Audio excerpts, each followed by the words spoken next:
अपघातात जखमी झालेल्या 45 दिवसांच्या चिमुकल्यावर नागपूरमधल्या एनईओ केअर हॉस्पिटलमध्ये सध्या उपचार सुरू आहेत। जोहान शेख, वसीम शेख असं या 40 दिवसाच्या केवळ या बालकाचं नाव आहे आणि त्याच्या आईवर नवोदय हॉस्पिटलमध्ये उपचार सुरू आहेत।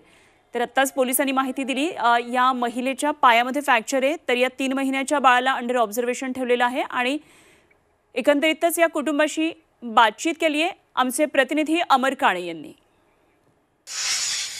मोइन शेख जी आपके साथ है।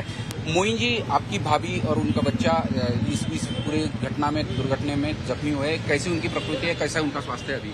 अभी बहुत ज्यादा दोनों की तबीयत एकदम सीरियस है। बच्चे के तो सर पे मार आया है, यहाँ पे नहीं किया, तो डॉक्टर बोला कि बहुत क्रिटिकल कंडीशन है उसकी और उसके पूरी बॉडी पार्ट पे एकदम पूरे निशान है चोट के, नहीं क्या।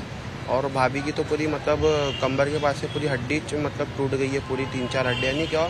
तो डॉक्टर ने बोला है कि ऑपरेशन कराना पड़ेगा करके। तो दोनों की कंडीशन बहुत क्रिटिकल मतलब बहुत अभी हुआ है खराब।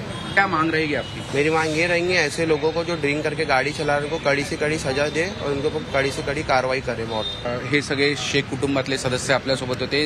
मुलगा, लहानसा बाळ आणि त्याची आई दोघांची प्रकृती गंभीर असल्याचं त्यांच्याकडून सांगण्यात येतं। जी मीडियासाठी व्हिडिओ जर्नलिस्ट रत्नश्री सातपुतेसह अमर काणे, नागपूर।